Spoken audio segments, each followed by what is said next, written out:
እሺ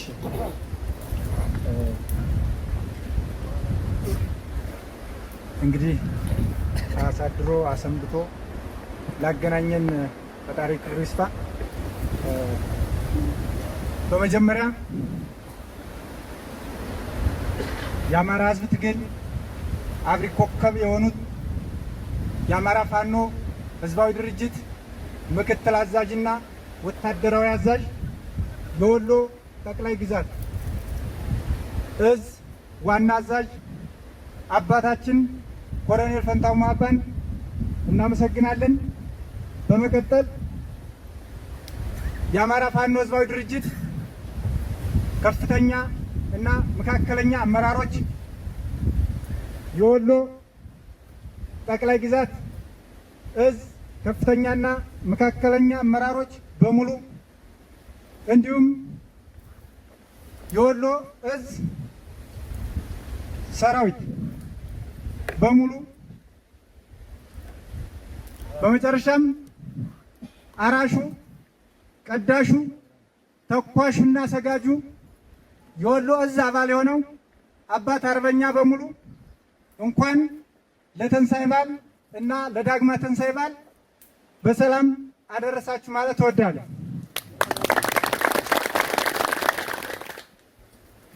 አዎ እንግዲህ የአማራ ሕዝብ የደረሰበትን የህልውና ትግል ለመቀልበስ ከፍተኛ ትግል እያደረገ ቆይቷል። ይህን ትግል የህልውና ስጋቱን ቀልብሶ ወደ ማጥቃት ተሸጋግሯል። ወደ ማጥቃት ተሸጋግሮ ከፍተኛ ድሎችን አስመዝግቧል። በዚህ ድል የአማራ ክልል ገጠራማ ቀበሌዎችን አብዛኛውን ወረዳዎች የሚያስተዳድራቸው የፋኖ ስርዓት ነው።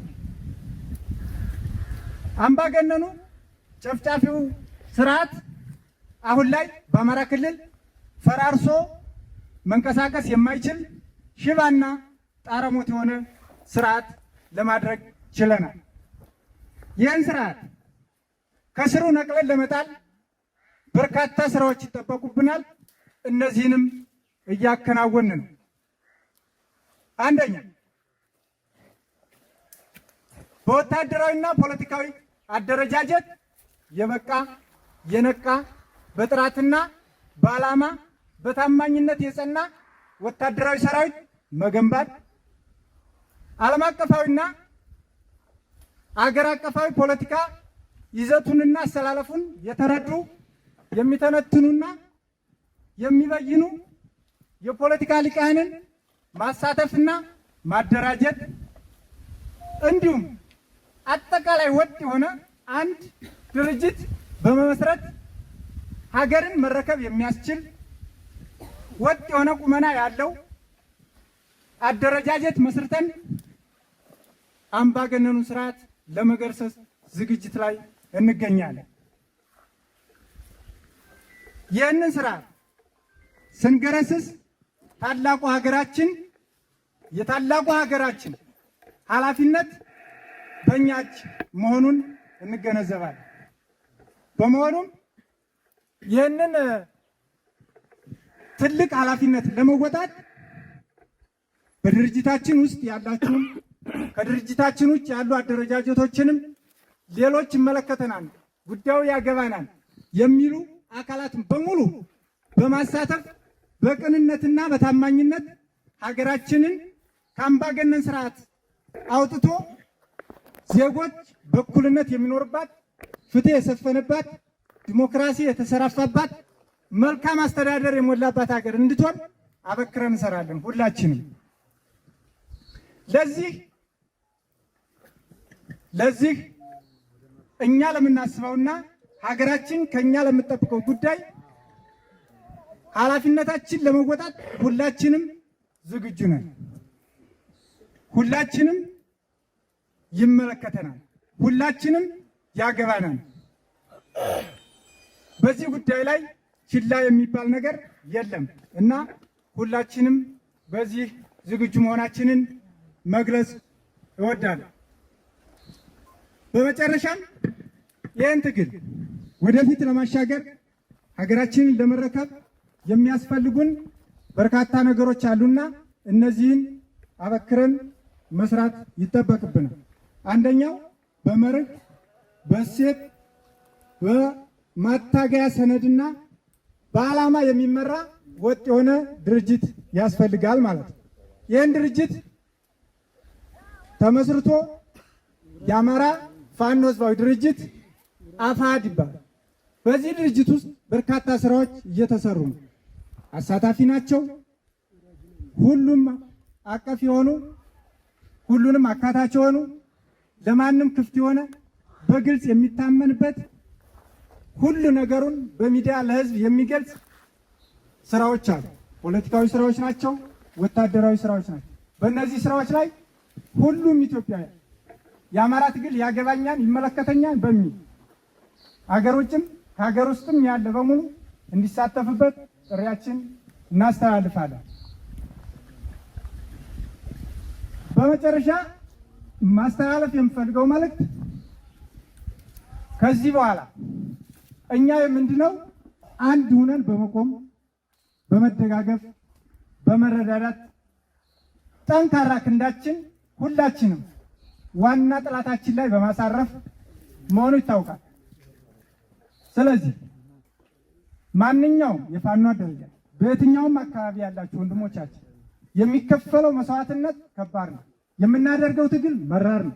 የህዝባችን ስቃይ እየበዛ ነው። ይህንን የህዝባችን ስቃይ ለማሳጠር የምናደርገውን ትግል በቅንነትና በታማኝነት በንግግርና በውይይት ልዩነቶችን እየፈቱ በአንድ ቁሞ በመርህና በዓላማ ለህዝባችን ጥያቄዎች መልስ ማምጣት ከኛ የሚጠበቅ ለነገ የማንለው ወሳኝ ጉዳይ።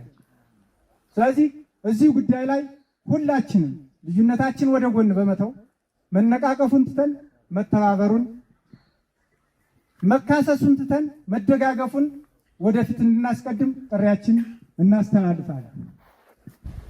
አንዲት ጠር ያለ ግጥም አለች። እንደ አባተ እንደ ያለው እንደ ማሬ እንደ ተሌ እንደ ሙሌ እንደ መሐመድ እንደ ዘርፉ እንደ ከፌ ያለ በምንስ ይገኛል ይላል። እናመሰግናለን። ከዚህ በመቀጠል አባታችን ኮሎኔል ፈንታው ሙሀባ ወታደር እንደምን አላችሁ? እንኳን ለዳግማዊ ትንሣኤ አደረሳችሁ። አሁን ሁሉም ነገር ተናግሮታል ጓደኞቼ። እኔ ብዙ የምለው ነገር የለም። ዋናው ነገር ምንድነው? እዛ አሁን የተሰባሰብነው ቅድም በመጀመሪያ ላይ እንደተገናኘ ነው እንደተገለጸው መተዋወቅ ነው። እንግዲህ ዓላማችን አንድ ነው፣ ፍላጎታችን አንድ ነው፣ መነሻችንም መዳረሻችንም አንድ ነው። ስለዚህ ሁላችንም አንድነታችንን አጠናክረን ትግላችንን የምናጠናክርበት የምንቀጥልበት አደረጃጀታችንን የምናስተካክልበት ይሄን ሁሉ ግምት ታስገብተን ነው ዛሬ ይሄ ፕሮግራም እንዲዘጋጅ የተደረገው። በእርግጥ ብዙ ኃይል አልመጣም። እንግዲህ ግዳጅ አለ። እናንተም እንግዲህ በተለያየ ምክንያት ይሄ ማህበራዊ ኑሮ አለ፣ ብዙ ሰው ያልመጣለ። ግን እዚህ ያለው ኃይል እዛ ላሉትም ስለሚያደርስ መልእክቱን ልዩነት አይኖርም ማለት ነው። ስለዚህ ያልመጡትም እንደመጡ ወስደን ይሄንን መልእክቱ ሁሉም ነገር በእናንተ በኩል የሚተላለፍ ነው የሚሆነው። በዋነኛነት ቅድም ኢንጂነር ያሴ ገልጾታል። ለምን ወደ ትግል እንደገባን ዓላማው፣ ፍላጎት ሁሉም ገልጾታል። ስለዚህ እኛ ደግሞ ጥላት ማንበርከክ የምንችለው ማሸነፍ የምንችለው በተበታተነ መንገድ አይደለም፣ ተደራጅተን መታገል ስንችል ነው ማታገል ስንችል ነው። ስለዚህ ከቀበሌ ጀምረን ያለንን አደረጃጀት በማጠናከር ነው።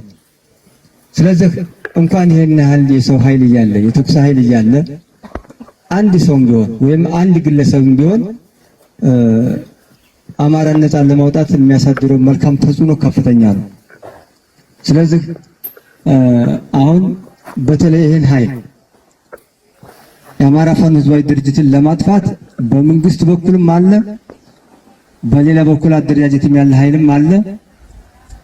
ሁሉም ታርጌታቸው እኛ ላይ ነው። ቅድም እያሴ ያላችሁን ነገር በደንብ ያዙት። እኛ ትግል ስንጀምር ማንንም አምነን አይደለም። ሁላችንም እንደየእምነታችን ፈጣሪያችን አምነን ነው። ይሄንን እንደ ህዝብ እንዲጠፋ የተገፋን አማራ አምነን ነው።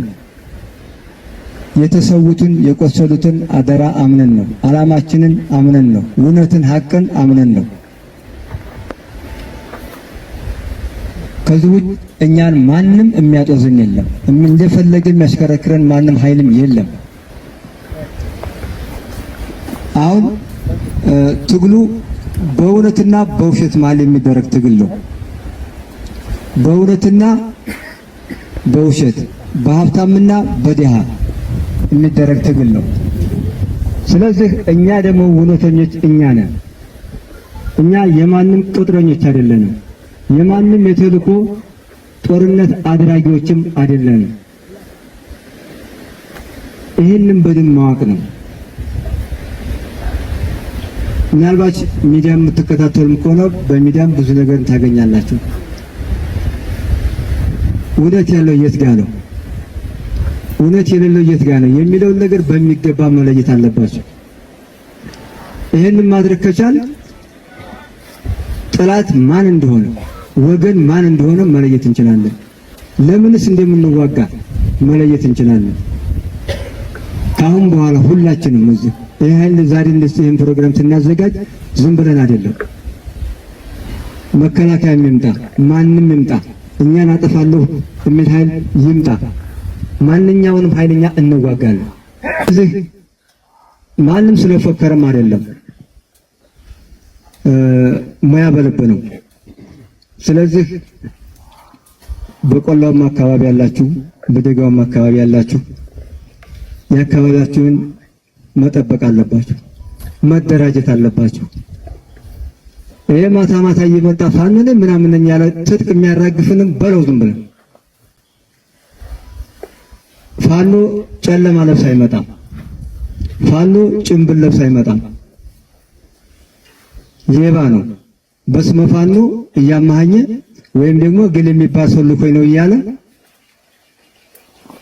ትጥቅ እንደሚወሰድ እናውቃለን። ከመጣና ቀን በቀን ነው የምንመጣው። በግልጽ ህዝብ እያየን ሰው እያየን በግልጽ ነው የምንመጣው። በድብቅ እኛ እንደ ሌባ አንመጣም። አለ ሰዓት መጥቶ በርን የሚቆረቁር ካለ በለው ኃላፊነት እኛ እንወስዳለን። ከሆነም ከተላከም ተደውሎ ተረጋግጦ ምን ብሎ በዛ መንገድ ሊረጋገጥም ይችላል። ስለዚህ ምን እንደሚሰራ እናውቃለን። ስርቆትም እንዳይኖር የመሳሪያ ገፈፋም እንዳይኖር አካባቢያችሁን ተደራጅታችሁ መጠበቅ አለባችሁ። አደረጃጀትም አሁን እንሰራለን። መዳረሻችንን ወይም ግባችንን ደግሞ ለይቶ ማወቅ ከሁላችንም ይጠበቃል። አማራ በተለያየ ዘመናት ወይም ደግሞ በኢትዮጵያ ታሪክ ውስጥ በሁሉም ስርዓተ መንግስት እውቀቱን በመጠቀም ወታደራዊ ጥበቡን በመጠቀም ችሎታውን ሁሉ በመጠቀምና ለሀገር ያበረከተው አበርክቶት ይህ ነው ተብሎ የሚጠቀስ ብቻም ሳይሆን ከህሊናም በላይ ጭምር እንደሆነ ያሳለፍንበት ዘመናት ምስክር ናቸው። ነገር ግን ላለፉት 40 እና 50 ዓመታት በስርዓተ መንግስት በመዋቅር ተዘርግቶ አማራን በአንድም በሌላም መንገድ እንዲጠፋ የተፈረደበት ህዝብ ነው። ምን እንድል የተፈረደበት ህዝብ ነው? እንዲጠፋ። እንዴት ነው ግን አማራ እንዲጠፋ የተፈለገው የሚለውን ውስጣችን ሁላችንም ጥያቄ ውስጥ ማስገባት አለብን። የአማራ ህዝብ እንዲገፋ፣ እንዲገደል፣ እንዲፈናቀል፣ እንዲሳደድ፣ ደብዛው እንዲጠፋ የሚደረግበት ወሳኙ ጉዳይ ምንድነው ካላችሁ የመጀመሪያው በመግቢያ እንዳልኳችሁ በሀገር መስራት፣ ሀገርን ሉዓላዊነቷን በማስጠበቅ ታሪክ በመስራት ቀዳሚ ፈርቀዳጅ ህዝብ ነው። ሀገሬ ብሎ የሚጠራ የአማራ ህዝብ ነው። ሀገሬ ብሎ ሲጠራ ግን ሌሎችን ሀገራችሁ አይደለችን ብሎ የሚያስብ ህዝብ እንዳላደለ ደግሞ ማስተዋል ይገባል። ከሌሎች ጋራ ተጋምዶ ተዛምዶ የሚኖር ህዝብ እስከሆነ ድረስ ይህ ህዝብ ነፃነት እንዳይኖረው በሀገሪቱ ላይ የመወሰን አቅም እድል እንዳይኖረው በማድረግ በየትኛውም ሁኔታ ላይ እንዲሳደድ፣ እንዲፈናቀል፣ እንዲገደል ይደረጋል ማለት ነው። ሌላው በሀገር ደረጃ ስንወስድ የሚዳሰሱና የማይዳሰሱ ቅርሶችን በማበርከት ዕውቀቶችን በማበርከት በማስተማር ልዩ የሆነ ተሰጥኦዎች ያለው ህዝብ ከመሆኑ አንፃር እነዚህን ታሪካዊ ሀብቶቹ እንዳይኖሩ ባለሴት ስለሆነ ባለሀብት ስለሆነ እነዚህ ለዚህ ስርዓተ መንግስት ወይም ደግሞ ላሳለፍናቸው 40 እና 60 ዓመት ስርዓተ መንግስት በምንም ተአምር ዋጋ ስለሌላቸው ይህ ህዝብ ሐሴት አልባ እንዲሆን ተደርጓል። ሃይማኖት አልባ እንዲሆን ተደርጓል። እንዲፈናቀል ተደርጓል። ልጆቹ እንዲገደሉ ተደርጓል። ልጆቹ ትምህርት እንዳያገኙ ተደርጓል። እንዳይለማ ተደርጓል። ሁልጊዜ መሳሪያ አንገቱ ላይ ብቻ ተንጠልጥሎ እንዲውል ተደርጓል። ይህ የመጀመሪያዎቹ አማራነትን ያስጠላው ወይም ደግሞ አማራነት እንዲገደል እንዲወገዝ የተደረገበት መሰረታዊ ጉዳዮች ናቸው። ሌሎቹማ ከጠራን የራሴ ብሔር ብለው የሚጠሩት ህዝብ አላቸው። አማራ ደግሞ ሀገራችን ብሎ በመጥራት የሚቀድመው ማንም የለም። በማስመሰልነት አይደለም። አብይ አህመድ ኢትዮጵያን ከመጥራት በላይ ምንም ሊያደርግ አልቻለም ነበር። አማራ ግን ኢትዮጵያን ሲጠራ ዋጋ በመክፈልም ጭምር ደም በማፍሰስም ደሙን እየለገሰ አጽሙን እየከሰከሰ የውጭ ጠላትም የውጭ ጥም ጠላት ሲመጡ በዛ ሰዓት በምንም ተአምር ለሀገራችን ቀዳሚ ቦታ በመስጠት ዋጋዬ ህዝቤ ነው፣ ዋጋዬ ሀገሬ ነው በማለት ቀድሞ የተሰለፈ የአማራ ህዝብ ነው። ከዚህ የተነሳ በሌሎች ብሔር መሪ ነን ባዮች በስርዓት ተመስርተው የአማራን ህዝብ እንዲገደል እንዲወገድ አድርገውታል ማለት ነው። ለመሆኑ አማራን የገደሉበት መንገድ ምንድነው ካላችሁኝ፣ በመጀመሪያው ገበሬው እንዳያርስ፣ ገበሬው ልጁን እንዳያስተምር፣ የተማረው ደግሞ ደብዛው እንዲጠፋ በሀብት ወይም ደግሞ ስራ በማሳጣት እንዲፈናቀል በማድረግ የመጀመሪያውን ቁጥር ወስደዋል። መቼም እዚህ አካባቢ ስንኖር እያያችሁት ነው። ከርሰ ምድር ውሃ በጣም ቅርብ ነው። ነገር ግን ገበሬው በድህነት እንዲሞት ድሃ እንዲሆን የሀገራችን ድሃ ህዝብ እንዲሆን የውሃ ፐምፕ ባለማቅረብ፣ ምርጥ ዘር ባለማቅረብ፣ ማዳበሪያ ባለማቅረብ፣ ጸረ አረም ባለማቅረብ ያገኛትንም ምርት ወደ ገበያ ወስዶ እንዳይነግድ ገበሬናውን እንዳይሰራ ቤቱ ብቻ ተከልሎ እንዲኖር መንግስት መጣብን እያለ ተኮርኩሞ እንዲፈራ የተደረገበት ህዝብ ይህ ህዝብ። ይህን አካባቢ ለምሳሌ ያክል አነሳሁት እንጂ በመላው የአማራ ህዝብ ብትወስዱ ይሄ ተግባር ተመሳሳይ። ልጆቻችን ወደ ከፍ ወዳለ ከተማ ወይም ደግሞ ወደ አደገች ከተማ ገብተው እንዳይሰሩ ሁሉ ተደርገዋል። ከመንግስት ስራቸውም ተፈናቅለዋል። ለምን ካላችሁን አማራነታችን ነው። እነዚህ ሁሉ ግፎች ተጠራቀሙና የአማራ ህዝብ ወደ ትጥቅ ትግል እንዲገባ አድርጎታል። ከዚህ በፊት በሰላማዊ መንገድ ያልጠየቅንበት ዘመን የለም። በሰላማዊ መንገድ ሰልፍ በመሰለፍ ኮሚቴ በማዋቀር ምሁራን ኤሊቶቹ ፊት ለፊት በመውጣት ያልተሟገትንበት ዘመን የለም። ነገር ግን የአማራ ህዝብ ራሱ ጮሆ መልሱን ያዳመጠ ይመስል ወደ ቤት እንዲገባ ነው እየተደረገ የነበረው። አንቂዎቹም ምሁራኖቹም በተለያየ